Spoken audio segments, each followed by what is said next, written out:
자, 미국에서 전해드리고 있습니다. 미국 교육 이야기 세 번째 시간 시작하겠습니다. 김형균 선생님과 함께합니다. 안녕하세요. 네, 안녕하세요. 김현균입니다. 자, 지난주에 저희가 미국 교육에 대한 안내 말씀을 좀 드리겠다. 미국에서 대학이라는 것이 과연 어떤 위치인지, 어떤 의미를 갖는지에 대한 말씀을 드리겠다고 안내를 드렸는데요. 네네. 자, 미국 대학이라는 것이 현재 어떤 정도의 위치인지 그 뭐 현실을 좀 짚어주시기 바라겠습니다.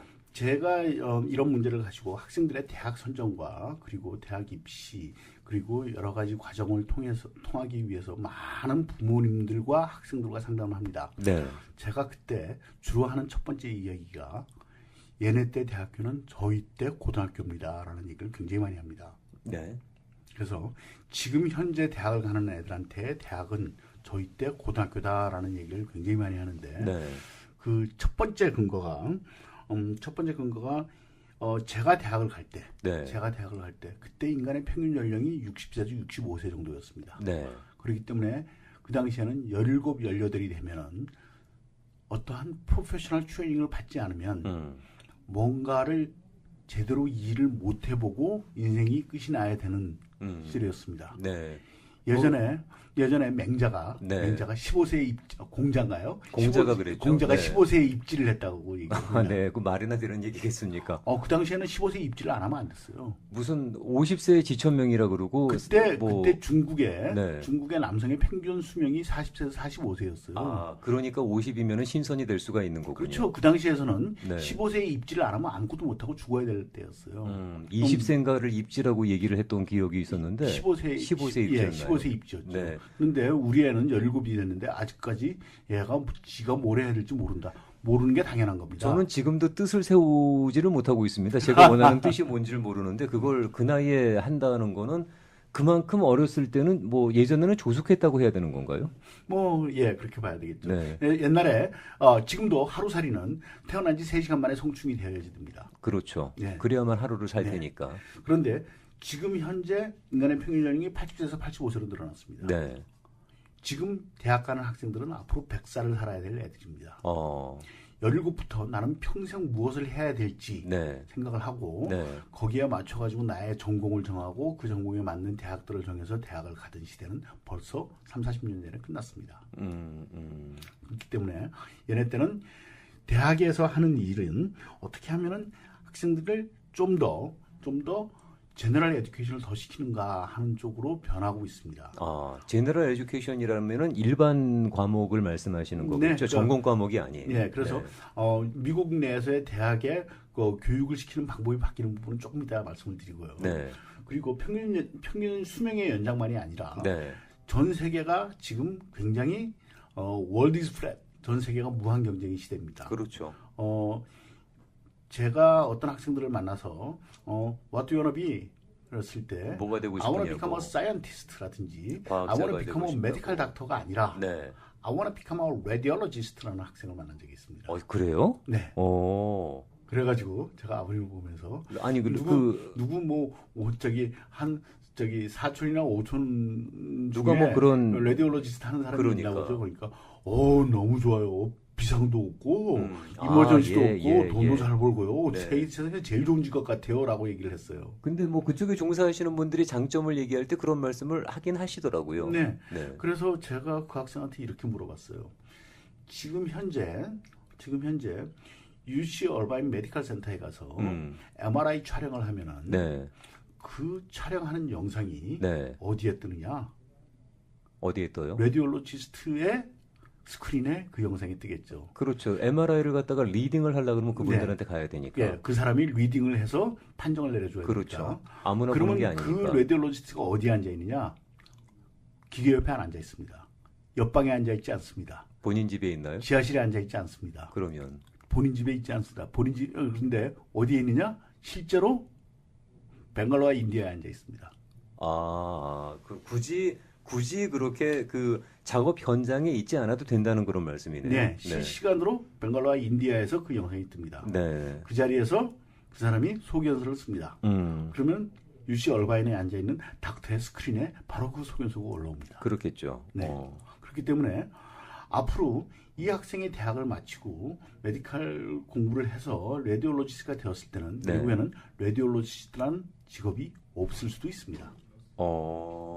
그렇죠. 그렇죠. 앞으로 시대가 어떻게 바뀔지 모르니까. 네. 그렇게 처음부터 한 가지 직업, 그러니까 이 월드가 플랫하게 변하고 있습니다. 네, 네. 거기에 지금까지 수많은 변화들이 있어 왔는데, 인류 역사가 5만 년이라고 합니다. 네. 지구 역사가 한 30몇 억 년이라고 하는데, 네. 인류가 있었던 5만 년 사이에 그 전에 있었던 30몇 억 년보다 더 많은 변화를 일으켰고요. 네. 그리고 점점 또 빨라지죠. 네, 그 5만 년에 있었던 많은 변화보다 지난 2000년 사이에 더 많은 변화가 있었고, 그렇죠. 그 2000년 동안 있었던 변화보다 지난 100년 사이에 더 많은 변화를 이뤘고요. 네. 그리고 1년 사이에 더 많았고. 네. 네. 그 100년 중에서 지난 90년, 그 전 90년보다 마지막 10년에 더 많은 그렇습니다. 변화가 있었습니다. 앞으로 얼마나 더 빠른 변화가 일어날지, 훨씬 더 빠른 변화가 일어날 것으로 생각할 수밖에 없는 현실의 예측입니다. 그러니까 그만큼 변화가 빠른데 우리가 그런 변화를 갖다가 어떻게 인지할 수가 있겠습니까? 뭐 인지는 살다 보면 안 하고 살지는 못하니까. 네. 하지만 그거를 예측을 해서 네. 그것에 따라서 교육을 준비를 한다는 것, 음. 삶을 준비를 한다는 것은 사실 힘든 시점이 되었습니다. 뭐 예전에 뭐 예측을 한다 그러면 그보다도 좋을 수는 없겠습니다만 사실 우리는 변화가 이미 종료되고 난 다음에야 그 변화를 갖다가 인식하게 되는 경우가 많잖아요. 네. 그래서 미국의 대학에서는 거기에 맞춰서 학생들을 교육을 시켜야겠다. 네. 우리가 예측하지 못하는 미래에 우리 학생들이 어떻게 잘 살아나갈지를 네. 교육을 시켜야 된다라는 곳에 초점을 많이 맞추고 있습니다. 그럼 미국 대학의 관계자들이 그런 변화가 어떤 방향으로 만들어질 거다라는 걸 알고 있다는 얘기예요? 아니면 그런 아닙니다. 변화와 상관없이 서바이벌 할 수 있는 그런 그 심성이라든가 그런 그 뭐 토양을 만들어 주겠다는 겁니까? 네, 제가 그래서 대학에 가보면은 실제로 전공이라는 거에 대해서 얘기를 해볼게요. 네. 전공이라는 것에 대해서. 자, 대학 입학할 때의 전공은 이제 큰 의미가 없습니다. 미국 대학에서. 근데 우리는 거기에 또 목숨 걸잖아요. 목숨 걸죠. 뭐가 돼야 되느냐. 뭐 전공으로 갔다. 그러니까. 제가 참 희한한 거는 네. 미국 대학에 의과대학 전공은 있는 학교가 4,200개 대학군 중에 한 군데도 없습니다. 아, 그래요? 네, 메디컬 스쿨은 그레이주에이트 스쿨입니다. 아, 그렇죠. 대학원 네. 과정이죠. 근데 한국 부모님들 중에서 대학교 진학을 했는데 의대를 갔다라고 말씀하시는 분들을 제가 굉장히 많이 만납니다. 지금 이건 미국 얘기입니다. 네, 미국 내에서. 네, 네. 아무튼 그런 전공은 없습니다. 제가 입학식 두 군데 얘기를 해볼게요. 네. 제가 가봤던 입학식에서 캘리포니아 근처에 있는 USC, 네네. 유니버시티 오브 서든 캘리포니아, USC 네. 입학식을 갔을 때 거기에 딘 오브 언더그레듀에이션이 나와서 학교 자랑을 합니다. 뭐라고 해요? 얘기를 하느냐? 입학생들이 우리 학교 입학생들이 졸업할 때까지 네. 전공을 과연 평균 몇 번이나 바꾸는지 아느냐? 2.7 times 바꾼다. 그러면 평균 2.7회를 바꾼다 한 학생이. 적어도 그러니까 얼충 한 3번은 바꾼다는 네. 얘기네요. 그런데도 그 학생들을 4년에 졸업시키는 훌륭한 시스템을 우리가 가지고 있다라고 얘기를 합니다. 그거를 염두에 둔 시스템이겠다는 말씀이죠? 네. 그거는 저는 굉장히 임프레시브하게 들었습니다. 그거는 학교에서 돈을 부어서 서포트를 하지 않으면은 네. 전공을 그렇게 바꾸면서 4년 만에 졸업하는 게 불가능합니다. 그렇겠죠. 네. 근데 뭐 처음에 시작한 전공을 바꾸기가 어려운 상당히 그 스티키한 그런 상황이라 그러면은 참 학생들 입장에서는 쉽지 않겠습니다. 네. 그래서 2.7 타임을 평균으로 바꾸면서도 네. 그러면서도 4년 만에 졸업할 수 있는 시스템을 갖추는 것이 대학의 뛰어난 자랑거리입니다. 그게 이제 대학 입장에서는 자랑일 수가 있는 거고 또 그게 자랑으로 받아들여지는 거군요. 네. 제가 그리고 콜롬비아 얘기를 해볼게요. 네. 이거 명문인데. 네. 콜롬비아에 가보면 콜롬비아에서는 1학년은 코어 코스라는 걸 합니다. 무슨 코스예요, 그건? 코어 코스라는 게 뭐냐 네. 하면은 한 친구는 전공의 방향을 예를 들면 코스모 피직스, 네. 우주 전체 물리학으로 잡고 있고 한 친구는 바이블 스터디로 잡고 있어요. 네. 1학년 코스를 똑같이 공부시킵니다. 서로 가겠다는 방향이 틀린데도. 네. 이유는. 그래서 1학년에 적어도 이 정도 기본 공부를 하지 않으면은 네. 다른 무슨 학문도 깊이 있게 할 수 없다라고 하는데 그 코어 코스에 철학사가 꼭 들어 있습니다. 아, 그렇습니까? 네. 그 의대 진학하시겠다는 분들한테 뭐 심리학이라든가 사회학을 갖다 가르치는 이유도 바로 그런 이유 배경 아니겠습니까? 네, 그렇습니다. 네. 그래서 그러니까 콜롬비아에 가보면은 학생들이 이런 얘기를 굉장히 자랑스럽게 합니다. 나 케미컬 엔지니어링 메이저인데 네. 내가 처음에 여기 입학했을 때 거기에 가면 도서실이 굉장히 좋습니다. 도서실에 가면은 도서실 그 위에 네. 맨 위쪽 지붕 천장 쪽에 이렇게 철학자들 이름이 쫙 써 있습니다. 네. 소크라테스부터 키에르케고르까지 써 있습니다. 어. 그런데 예전에는 내가 저걸 어떻게 읽어야 될지 몰랐는데 네. 나 여기 다니면서 저 사람들이 무슨 얘기를 했는지도 다 알고 그 사람들이 왜 그런 얘기를 했는지도 배우고는 나는 정말 뛰어난 사람이 되었다라고 애들이 자랑하는 걸 듣습니다. 네. 결국은 자기 전공이 문제가 아니네요, 그 친구들한테는. 네. 네. 프린스턴 입학식에서 들었던 얘기도 하나 해드릴게요. 네. 프린스턴 입학식에서 뭐라고 얘기를 하느냐, 총장님이 나오셔서 이런 식으로 얘기를 합니다. There are 3 million jobs out there. 네. There are 300,000 job categories out there. 네. 많은 종류의 잡과 그 잡 종류가 있는데. 네. 네. We have only 52 majors. 네. 52개의 네. 전공밖에 없다는 우리는 거죠. 전공이 52개밖에 없으니까 이거를 you combine them as double major, triple major, and minors, create your own major. That's your job. We cannot help you on that. 네. 이라고 얘기를 합니다. 대학이 할 수 있는 거는 너희들이 그렇게 할 수 있도록 도와주는 것밖에 없다는 얘기겠네요. 그러면서 프린스턴의 특징은 1학년 때 전공을 디클레어를 안 해줍니다. 아, 그렇습니까? 네. 인텐디드 메이저만 줍니다. 어. 인텐디드 메이저만 주고 네. 1학년이 끝나고 나면 카운셀러와 앉아서 네. 나는 이 전공을 하겠다. 라고 그러면 한 가지만 물어봅니다. Why? 네. 네가 왜 그 전공을 하고 싶은지 학생이 얘기를 합니다. 네. 들어보고 Okay, I think you are ready. 그러면 전공을 정하고 네. 아니면은 Let's talk about it next year. 내년에 다시 얘기하자. 그러면 2학년 마치면서 전공을 잡습니다. 그렇습니다. 2학년 맞춰서 전공을 잡아도 늦지 않아요? 괜찮아요? 충분합니다. 2학년 마치면서 전공을 선택을 합니다. 그 정도는 학교 시스템이 돼 있다는 말씀이겠네요. 네. 1학년 맞추고 잡는 학생들이 한 40%, 네. 2학년 마치면서 100%가 전공을 잡습니다. 그렇군요. 저희는 뭐 대학 들어갈 때 완전히 결정하고 들어가야 된다고 생각을 하는데. 자, 이렇게 전공을 늦게 잡아갖고 변화를 많이 시키고 더블 메이저, 트리플 메이저를 많이 하는 이유를 말씀드릴게요. 네. 미국에서 대학은 이제 대학원 중심 대학이라고 스스로 디클레어 합니다. 대학에서의 목적은 자, 고등학교 때까지는 알파벳을 떼었고 대학교 때 스스로 공부하는 법을 배워서 대학원 가서 공부하기 시작을 하고 네. 그리고 박사학위 가면은 무슨 질문을 해야 될지 공부를 하는 것이 그 과정이다라는 네. 것이 미국의 교육에 대한 일반적인 이해입니다. 네. 네. 그래서 학생들에게 뭐 어댑터빌리티와 플렉서빌리티를 길러주는 것이 대학이 해야 될 일이다라고 생각을 하고 있습니다. 적응력, 응용력, 유연성 뭐 이런 네. 것들. 네. 그런 것들이 있어야지 앞으로 변해나가는 사회에 학생들이 준비를 할 수 있다라고 많은 대학들이 보고 있습니다. 네. 그래서 예전에처럼 한 군데를 깊이 파는 프로페셔널 트레이닝을 통한 심사를 만드는 곳이 대학이 아닙니다. 그건 이제 대학원이 하는 일이고. 네. 네. 그래서 좀 더 널찍하게 제너럴 어댑터빌리티, 플렉서빌리티를 길러줘야 된다라고 대학들이 많이 보고 가르치고 있습니다. 미국 대학이 원래부터 그랬습니까? 아니면 최근에 그렇게 방향을 선회한 건가요? 요 20, 30년 사이에 많이 선회된 거죠. 예전에는 프로페셔널 교육의 센터였습니다. 그렇죠. 네. 그렇죠. 요즘은 프로페셔널 교육의 센터여서는 안 한다. 된다. 근데 그렇게 선회하게 된 배경이 있을 거 아니겠습니까? 본인들의 판단이 잘못됐다라고 생각하게 된 계기가 있을 텐데. 계기라는 게 전체 흐름도죠. 네. 왜냐하면은 교육이 여기서 끝나는 것이 아니라 대학원 이상을 가는 교육이 되어버린 겁니다. 프로페셔널 교육은 그 위에서 하는 교육이 되어버린 겁니다. 네. 그러니까 수명도 늘어나고 사회도 복잡해지고 학문도 복잡해지면서 네. 점점 그렇게 되고 있는 과정이죠. 그래서 지금 이제 대학 지난번에 저희가 대입에 목숨을 거는 학벌에 목숨을 거는 이제 부모님 얘기를 했었는데 미국에서의 그 대학 학벌 입학에 따른 대학 학벌이 얼마나 다른지를 제가 두 가지에만 한번 들어보겠습니다. 좋아요. 네.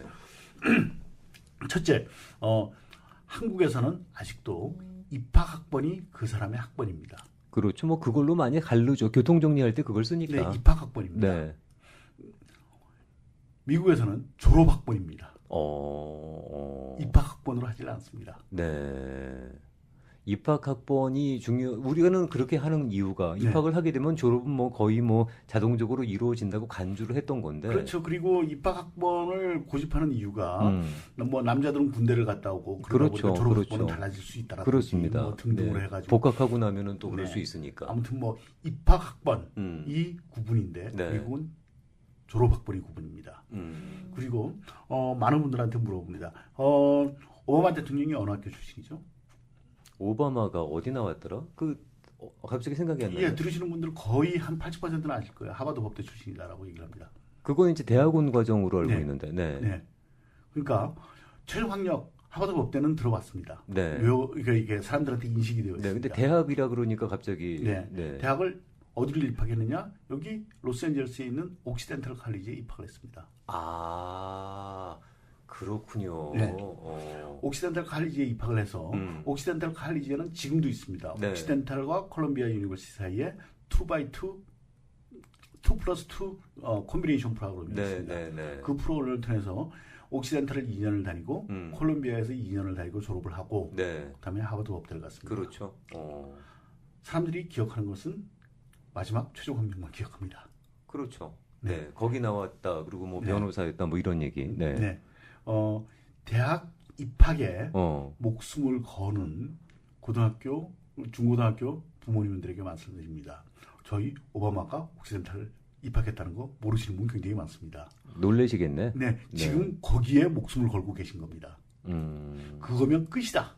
라고 생각하시는데 그렇지 않습니다. 네, 가야 될 길은 더 먼데. 네. 네. 그래서 제가 요 두 가지만 말씀드려도 왜 대입에 목숨을 걸고 그 학번에 목숨을 걸어서는 조금 박자가 맞지 않는지 설명이 될 수 있을 것 같네요. 현장에서 학부모님들하고 학생들하고 직접 만나서 상담을 나누시다 보면 네. 어떤 선생님께서 갖고 계시는 어떤 그런 방향, 네. 그다음에 우리 부모님들께서 갖고 계시는 생각, 네. 그게 약간 좀 간격 차이가 좀 있겠습니다. 네, 나타나는 경우 많이 있습니다. 네. 그래서 이거를 설득해 나가는 과정이 굉장히 좀 시간이 걸립니다.